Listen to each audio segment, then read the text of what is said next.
इतना बड़ा घर है, इतना बड़ा परिवार है, उसके बाद भी कोई दिखाई नहीं दे रहा ड्राइंग रूम में। सब अपने अपने कमरों में बंद है। आखिर क्यों? इस घर में कोई सीधे मुंह बात करके राजी नहीं है। इन सबको एकांत क्यों पसंद है इतना? कोई एक दूसरे से बात ही नहीं करता इस घर में। मेरा कैसे मन लगेगा ऐसे घर में? मैं तो इतने भरे पूरे परिवार से आई हूँ। मेरे घर में तो हमेशा रिश्तेदारों का आना जाना लगा रहता है, और यहाँ पे कोई आता जाता ही नहीं है इनके घर।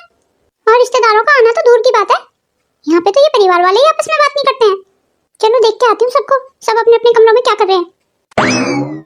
भाभी, मेरे लिए एक कप कॉफी बना दो और मेरे रूम में ही दे देना। प्रतीक भैया, आप यहीं बैठ जाइए ना, कॉफी मैं यहीं बना लाती हूँ। नहीं भाभी, कॉफी तो मैं अपने कमरे में ही पीऊंगा। अरे भैया, हम दोनों बैठ के पी लेंगे ना कॉफी, मैं भी पी लूंगी आपके साथ। तो यहीं बैठ जाइए ना, अकेले कमरे में रहने का भी क्या फायदा है भैया। नहीं भाभी, आप मेरे कमरे में ही ले आना कॉफी, मैं वहीं पीऊंगा। मुझे अपने कमरे में ही अच्छा लगता है और कहीं अच्छा नहीं लगता मुझे।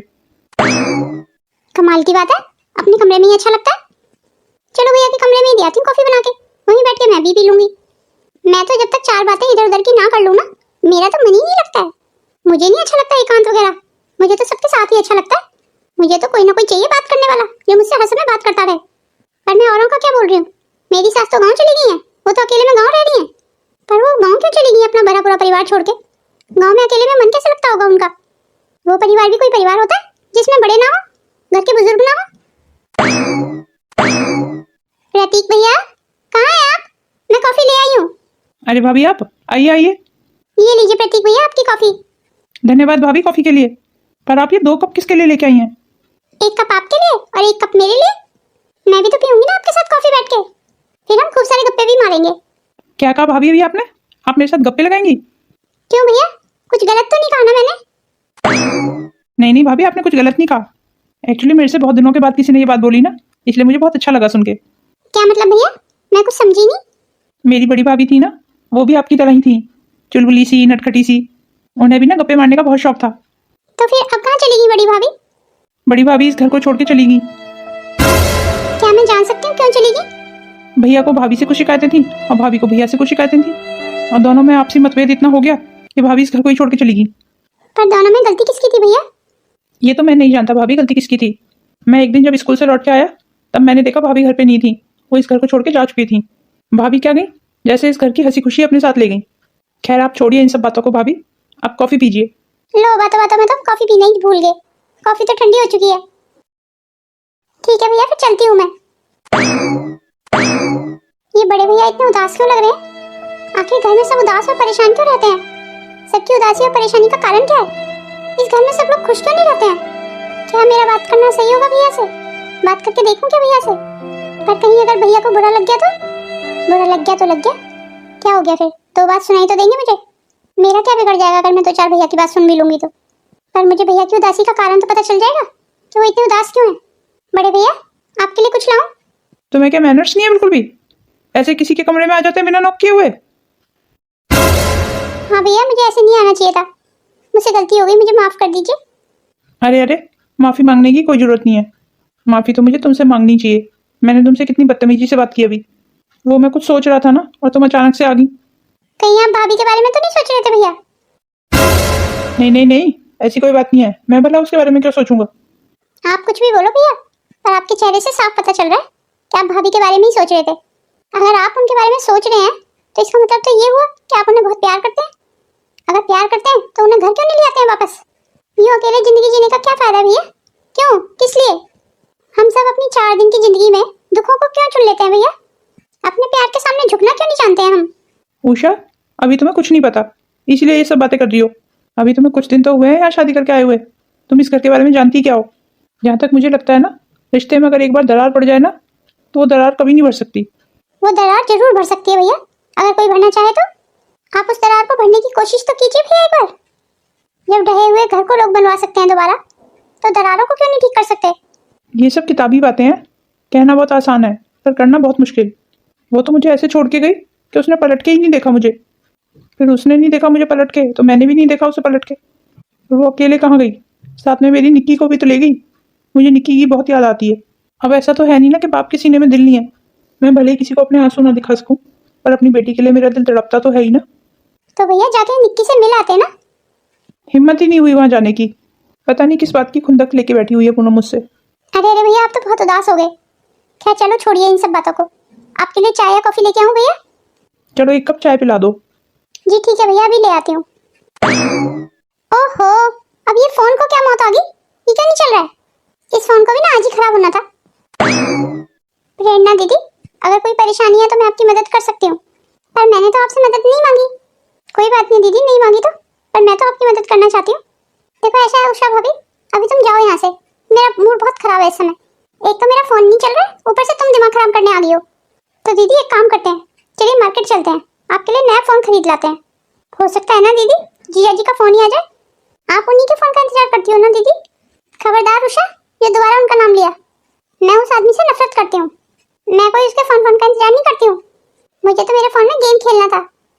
पर क्या दीदी मैं पूछ सकती हूँ, इतनी नफरत क्यों करती हैं आप जीजा जी से? पर मैं तुम्हें क्या बताऊँ, तुम मेरी कौन हो? वैसे भी गैरों के आगे अपने मन की बात नहीं करनी चाहिए। पर दीदी मैं तो गैर नहीं हूँ, मैं तो आपकी अपनी हूँ। आप एक बार अपने मन की बात मुझे बता के तो देखिए दीदी, आपका दिल हल्का हो जाएगा दीदी, और हो सकता है मैं आपकी कुछ मदद कर दूँ। नहीं, मैं अपने मन की बात किसी को नहीं बता सकती। तुम जाओ यहाँ से, जैसा आपको ठीक लगे दीदी। अगर आपको मार्केट चलना है ना, तो मैं आपके साथ मार्केट चल सकती हूँ, आपके लिए नया फोन खरीद लेंगे। तो मैं कैसे अपने मन की बात बता दूँ? मेरा मन कैसे हर समय भयंकर तूफानों से घिरा रहता है। उस तूफान को मैं अपने अंदर ही समेटे रहती हूँ, बाहर नहीं दिखा सकती हूँ किसी को। और इस फोन के सहारे ही तो मैं अपना अकेलापन मिटाती हूँ। इस अकेलापन को मिटाने का सबसे बड़ा सहारा तो फोन ही है। पूरे दिन मैं फोन पे ही लगी रहती हूँ, तभी तो समय कटता है मेरा। प्रेरणा, प्रेरणा, छोटी बहू, छोटी बहू। अरे इस घर में मेरी आवाज कहीं तक पहुंच रही है या नहीं? इस घर में कोई है सब मर गए? जी कहिए पापा। अरे प्रेरणा, तू बाहर से खाना ऑर्डर कर दे मेरे लिए। क्यों पापा, आज आपका टिफिन नहीं आया? पर पापा मैं बाहर से खाना ऑर्डर कैसे करूं? मेरा तो फोन खराब हो रहा है। फोन खराब हो रहा है तो फोन नया ले आती ना जाके। इस घर में तो मेरी भूख प्यास की किसी को कोई परवाह ही नहीं है। अब मेरे मरने जीने से भला किसको फर्क पड़ेगा इस घर में? अरे पापा अब आप ऐसी बातें मत कीजिए। आपको बाहर से खाना ऑर्डर करने की क्या जरूरत है पापा? मैं बना देती हूँ खाना। नहीं, मुझे किसी का एहसान नहीं चाहिए। पर पापा इसमें एहसान की क्या बात है? तुम्हें पता नहीं है, इस घर में खाने को लेकर बहुत तमाशे हो चुके हैं पहले, इसलिए मैं नहीं बोलता किसी को खाना पाना बनाने के लिए। मैं तो बाहर से मंगा लेता हूँ और खा लेता हूँ। इसीलिए तो पापा आपकी आए दिन तबीयत खराब रहती है, बाहर का खाना खा खा के। बस जितना खाना था बाहर का खाना उतना खा लिया, आज के बाद आप बाहर का खाना नहीं खाएंगे। अब इस घर में रोज खाना बनेगा और आपको वही खाना पड़ेगा। बहू, तू क्या मुझ पर ऑर्डर चला रही है? पापा आपको जो समझना है वो समझ लीजिए, इस बात को ऑर्डर मान लीजिए या रिक्वेस्ट समझ लीजिए मेरी, पर इस घर में बाहर से खाना तो नहीं आएगा। अब आप सबको मेरे हाथों का बना हुआ खाना ही खाना पड़ेगा रोज।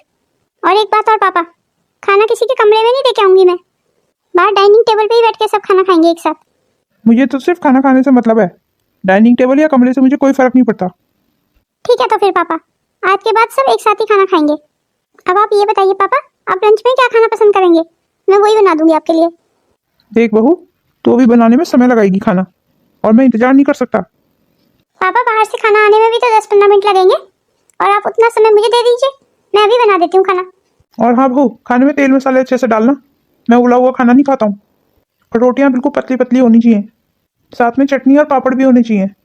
और हाँ मेन बात, सैलेड काटना मत भूलना। ठीक है पापा, मैं सब चीजों का ध्यान रखूंगी। बस आप 10-15 मिनट इंतजार कर लीजिए खाने का। चलिए दीदी मेरे साथ किचन में। मैं तुम्हारे साथ किचन में जाके क्या करूंगी? अरे दीदी किचन में थोड़ी सी मदद करोगी ना मेरी? जल्दी खाना बनाना है मुझे। नहीं नहीं, मैं क्यों खड़ी हूँ तुम्हारे साथ किचन में? और वैसे भी मुझे नहीं आता खाना बनाना। देखिए दीदी, खाना तो आपको एक ना एक दिन बनाना ही पड़ेगा, तो आज से क्यों नहीं उसकी शुरुआत करते हैं? और आपको खाना बनाना नहीं आता है ना, चलिए मैं सिखा दूंगी आपको। पर मुझे खाना बनाने की सीखने की क्या जरूरत है? देखिए दीदी, आप कितना भी मना कर लें और कितना भी गुस्सा कर लें, उससे तो बात नहीं अब बनेगी। खाना तो आपको बनाना ही पड़ेगा मेरे साथ किचन में। तुम होती कौन हो इस तरीके से बात करने वाली मेरे से? आज तक मेरी अपनी माँ ने मुझसे ऐसे बात नहीं की। वो सॉरी सॉरी दीदी, गलती हो गई, अगर आपको बुरा लगा तो मैं आपसे हाथ जोड़ के माफी मांगती हूँ। पर फिर भी दीदी आपको खाना तो मेरे साथ बनवाना ही पड़ेगा। मैं आपके साथ किचन में खड़ी हो जाऊंगी, पर खाना नहीं बनवाऊंगी।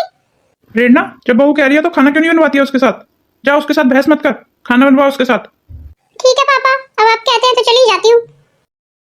अगर तेरी माँ ने भी तुझे इतना लाड प्यार ना दिया होता ना, और तुझ पे ऑर्डर चलवा के काम करवाया होता, तो आज शायद तेरा घर बसा होता। और तेरी माँ से मेरी किस बात की लड़ाइयाँ थी? यही सब लड़ाइयाँ तो थी।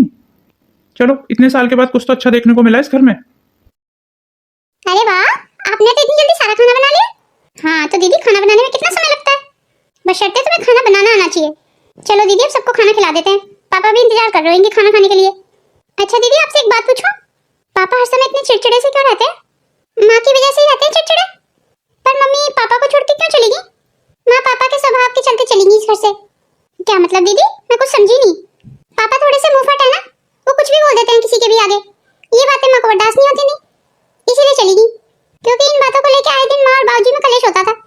एक दिन माँ गुस्से में गाँव चलेगी, उन्हें लगा बाबूजी आएंगे उन्हें मनाने के लिए, पर पापा गए नहीं, इसलिए माँ वहीं की होकर रह गई। फिर कभी लौटी नहीं गाँव से। पर आप लोगों ने कोशिश नहीं की उन्हें मना के लाने की? माँ किसी की सुने तभी तो। ठीक है दीदी, फिर हम माँ को वापस लेके आएंगे, पर मुझे नहीं लगता माँ वापस आएंगी। माँ की तो शर्त है ना, जब तक बाबूजी नहीं जाएंगे ना उन्हें मनाने, तब तक नहीं आएंगी वो। माँ और पापा दोनों ही कम नहीं है। माँ भी बहुत जिद्दी है और पापा भी पूरे जिद्दी है। पापा आज तो खाने के लिए वेट कर रहे हैं। जब माँ थी ना यहाँ पे तो 2 मिनट भी वेट नहीं करते थे, गुस्सा होकर चले जाते थे घर से बाहर कि मैं बाहर खा लूंगा। अगर माँ 2 मिनट भी खाने में लेट हो जाती थी ना तो माँ को 10 बातें सुनाना शुरू कर देते थे सबके सामने। और तो और जब बड़ी भाभी थी ना यहाँ, तो उनके सामने ही माँ की बेइज्जती कर दी थी पापा ने कई बार। यही बात तो माँ को बहुत बुरी लगी, इसलिए उस दिन गुस्से में चली गई वो घर छोड़ के। अगर आपको माँ को वापस लाना है तो कोशिश करके देख लो एक बार। वो तो मैं करूंगी, पर फिलहाल तो खाना लगा देते हैं, चलिए।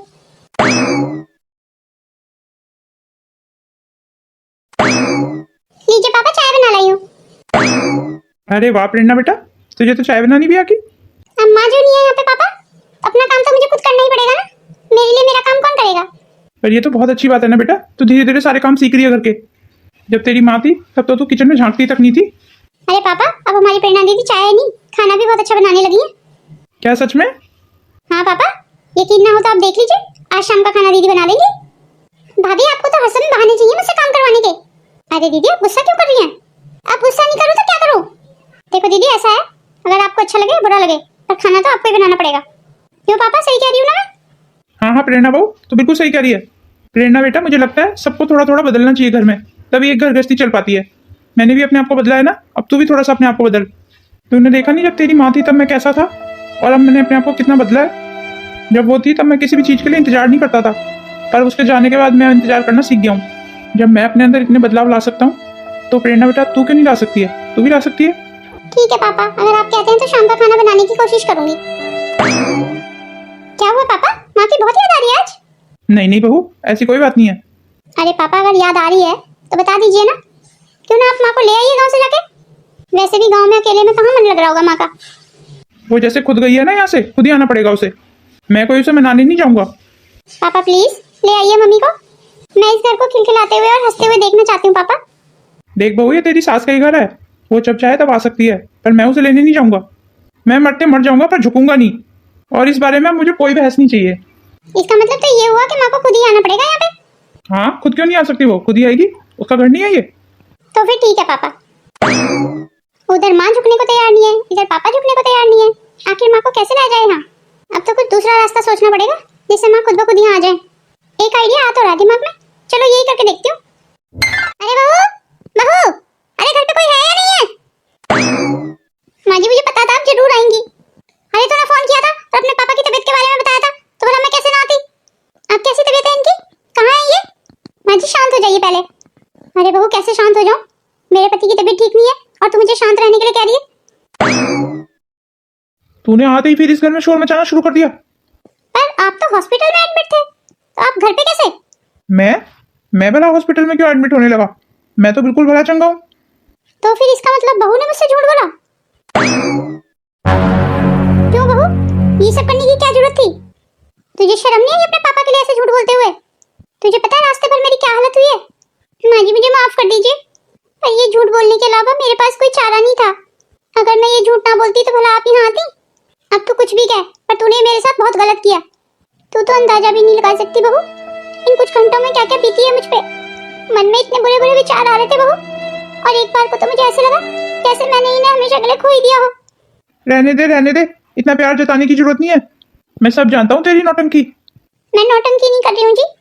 जब तुझे मुझसे इतना ही प्यार था तो गाँव क्यों चली गई थी मुझे छोड़ के? तूने एक बार भी मेरे बारे में नहीं सोचा कि मैं तेरे बिना कैसे रहूंगा? जब मेरी इतनी याद आ रही थी तो मुझे गांव से लेने क्यों नहीं आए? तुझे तो पता है ना, मैं मरते मर जाऊंगा, मैं झुकूंगा नहीं कभी, मर दूं ना। मम्मी पापा आप दोनों बात कीजिए, मैं आपके लिए चाय ले आती हूँ। कम से कम एक फोन ही कर दिया होता। कई बार फोन लेता था हाथ में, मिलाता भी था और फिर काट देता था। अपने अहंकार के चलते तुझसे हिम्मत ही नहीं जुटा पाया बात करने की। और ये तू किस तरीके से गांव में रह रही थी? तेरा सारा साज श्रृंगार कहाँ है? मैं भी मर थोड़ी गया हूँ, मैं भी जिंदा हूँ। तू तो ऐसे लग रही है जैसे विधवा हो गई है। आप भी ना कुछ भी बोलते हैं। तुझे पता है ना मुझे साज श्रृंगार वाली औरतें पसंद है। ओहो बाबूजी, अभी तो माँ आई है और आपने डांटना शुरू कर दिया। लीजिए पहले चाय पीजिए, उसके बाद बात कीजिए जो भी करनी है। माँ आपका बैग मैं आपके कमरे में उठा के रख देती हूँ। और माँ ये भी बता दीजिए शाम को खाने में क्या बना लूँ? जो प्रेरणा के पापा खा ले वही बना ले। जी ठीक है माँ। देखा अपनी बहू को? इस बार बहू नहीं, साक्षात लक्ष्मी आ गई है हमारे घर। लग तो ऐसे ही रहा है मुझे भी कुछ। भगवान करे ऐसा ही हो। भगवान करे मेरे घर के सारे दुख और संताप मिट जाएं। पर देवकी, अपनी पुरानी गलतियों को कभी दोहराना नहीं, ध्यान रहे इस बात का। मुझे बहुत ठोकरें लग चुकी हैं, अब तो मैं गलती से भी ऐसी गलती नहीं करूंगी। मुझे अब अपने और पढ़ाई में भेद पता चल चुका है। जैसे आप अपने अंदर बदलाव लाए हैं, ऐसे मैं भी अपने अंदर बदलाव लाने की कोशिश करूंगी। और हाँ, अब मुझे छोड़ के मत जाना। ये कैसी बातें कर रहे हैं आप? अब मैं भला घर छोड़ के क्यों जाऊंगी? बस अब तो मुझे एक बहुत जरूरी काम करना है। कैसा जरूरी काम? मुझे अपनी बड़ी बहू को घर वापस लेके आना है और माँ जी दीदी को उनके ससुराल भी भेजना है। हाँ हाँ, मुझे ये भी याद है कि प्रेरणा को उसके ससुराल भी भेजना है। ठीक है, तो फिर मैं दामाजी को आज ही फोन करता हूँ और उन्हें घर बुला लेता हूँ। हमारी बेटी को भी अपने अंदर कुछ बदलाव करने होंगे, तभी उस घर में सुखी रहेगी। और हाँ, अब अपनी बेटी को ज्यादा सिर पे चढ़ाने की जरूरत नहीं है। जैसे तेरी छोटी बहू ने इस घर को संभाल लिया है ना, बस भगवान से दुआ कर तेरी बेटी भी जाके अपने ससुराल को संभाल ले। हे भगवान, मेरी प्रेरणा भी अपने ससुराल को बहुत अच्छे से संभाल ले। अब मुझे बहुत अच्छे से समझ आ गया कि अपनी जिम्मेदारियां ना खुद ही उठानी पड़ती हैं। मैं अपनी बेटी के प्यार में इतनी अंधी हो गई थी कि मैं यही भूल गई कि अनजाने में मैं उसका घर खराब कर रही हूँ। अब मुझे समझ आ गया कि अपनी लड़ाई खुद ही लड़नी पड़ती है। मैं और तुम आखिर कब तक रहेंगे? कब तक हम दोनों प्रेरणा की मदद करेंगे? आखिर कभी ना कभी तो प्रेरणा को अपनी जिम्मेदारियां उठानी पड़ेंगी। आपने बिल्कुल सही कहा माँ जी, अपनी जिम्मेदारियां खुद ही उठानी पड़ती हैं। अब माँ जी आप जाइए और थोड़ा नहा धो लीजिए और जैसे पापा बोल रहे हैं ना ऐसे तैयार होके आ जाइए। पापा को आप बिल्कुल अच्छी नहीं लग रही हैं ऐसे। और मैं भी तो देखूं जरा, मेरी मम्मी जी कितनी सुंदर लगती है इस एज में भी। अरे बहू, अब तो सुंदर लगने की उम्र चली गई। एक समय था जब सुंदर लगा करती थी। बड़े भैया एक मिनट रुक जाइए। बोलो छोटी बहू, क्या काम है? ये लीजिए भैया आपका लंच, मैंने आपका लंच पैक कर दिया है। मैं बाहर से लंच कर लेता बहू, इतना कष्ट करने की क्या जरूरत थी? नहीं भैया, बाहर से क्यों खाना है जब मैंने खाना बनाया हुआ है तो। मैं हूं ना भैया सबके लिए खाना बनाने के लिए। काश ये समझदारी पूनम में भी होती तो आज मेरा घर टूटने से बच जाता। ठीक है छोटी बहू, चलता हूँ। मैं आपसे वादा करती हूँ भैया, आपके चेहरे पे वापस खुशी ले आऊंगी। भाभी को मैं इस घर में वापस ले आऊंगी। मायके में कभी किसी के गुजारे नहीं होते। अब शादी के बाद हर लड़की का घर उसका ससुराल ही होता है। भाभी मैं उस घर में वापस नहीं जाना चाहती हूँ। मैं जान सकती हूँ दीदी क्यों? भाभी आपको तो पता है मुझे काम करने की बिल्कुल आदत नहीं है और मेरी सास हमेशा काम को लेकर मुझे ताने मारती रहती है। पर दीदी मैंने सुना है कि आप भी उन्हें 4 बातें सुना दिया करती थी। अब अपने बचाव में कुछ तो करती ना मैं भाभी। भाभी आपको पता है, मेरी माँ तो एक बोलती थी, बदले में ये 10 सुनाती थी मेरी माँ को। जिया जी आपने मुझे फोन करके बुलाया तो मैं आ गया भाभी। पर प्रेरणा में तो मुझे अब भी कोई बदलाव नजर नहीं आ रहे हैं। नहीं जिया जी, प्रेरणा दीदी में काफी बदलाव है और मुझे यकीन है कि अब दीदी अपनी गृहस्थी को अच्छे से संभाल लेंगी। और भाभी प्रेरणा को ये भी समझा देना, जब घर में बुजुर्ग होते हैं तो उनकी काफी बातें बर्दाश्त भी करनी होती हैं, ना कि उनको पलट के जवाब दिए जाते हैं और ना ही उनसे बदतमीजी की जाती है। देखिए दीदी, अब आपकी भलाई इसी में है कि आप अपनी गृहस्थी को संभाल लीजिए। कहीं ऐसा ना हो जाए बहुत देर हो जाए। एक बार कोशिश करने में कोई हर्ज नहीं है दीदी। मुझे लगता है उषा बहू बिल्कुल सही कह रही है। ठीक है मम्मी पापा, आप इतना बोलते हैं तो चली जाती हूँ इस बार। और दीदी इस बार जाओगी ना तो पूरे मन से जाना और अपने सास ससुर की बेटी बनने की कोशिश करना, ना कि बहू। जी ठीक है भाभी, समझ गई। तो चलें फिर? अरे जिया जी इतनी जल्दी भी क्या है, मैं आप सबके लिए खाना लगा देती हूँ, खाना खा के जाइए। हाँ बहू, आज तो कुछ अच्छा सा बना ले। जी ठीक है पापा। और प्रेरणा बेटा, अपनी भाभी से कुछ सीख। तूने देखा ना, वो कभी किसी चीज के लिए मुंह नहीं बनाती है।